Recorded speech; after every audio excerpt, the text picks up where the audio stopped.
Hi mga be, naghiwa pala ako dito ng bawang at sibuyas at naghiwa na rin pala ako dito ng buttered kasi ang recipe natin for today ay buttered garlic shrimp o garlic buttered shrimp.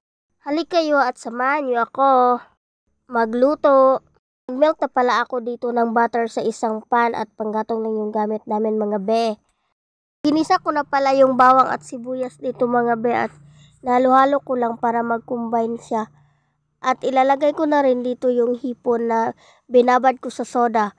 Yung ginamit ko palang soda mga be ay Coke lang kasi wala kaming Sprite. Ayan mga be, optional lang naman yung soda mga be. Pero promise, pampadagdag lasa na rin yan sa ating hipon na shrimp garlic. Ay buttered garlic shrimp pala. Ayan, nilagay ko na rin yan lahat mga be. Nabulol ako. At hinalo-halo ko lang hanggang maging orange lahat yung ating hipon dahil ilalagay na natin yung mga pampalasa dyan.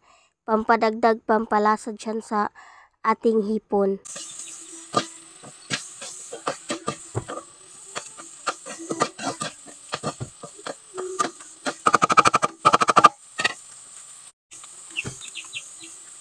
Nilagyan ko na rin pala yan ng mga pampalasa mga be. Tansya-tansya lang, depende sa sukat ng iyong panlasa. At nilagay ko na rin pala yung pinagbabara ng hipon na soda. Kasi pampadagdag lasa na rin laman yan at hindi na rin lagyan natin ng water. At patuloy lang nating haluin ito para mas manuot pa yung lasa niya. At ilalagay ko rin pala yung ating ingredients at the end of this video po. Inuunti-unti ko pala ang paglagay dito para hindi masyado masobran sa soda.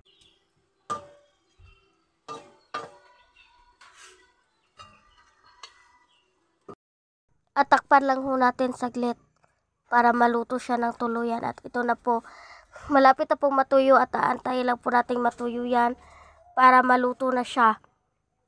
Ayan po, hinalo-halo ko lang po kasi malapit na siyang matuyo at ito na po siya. Malapit na po siyang maluto.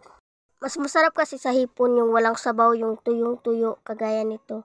Po, bye! Thank you for watching!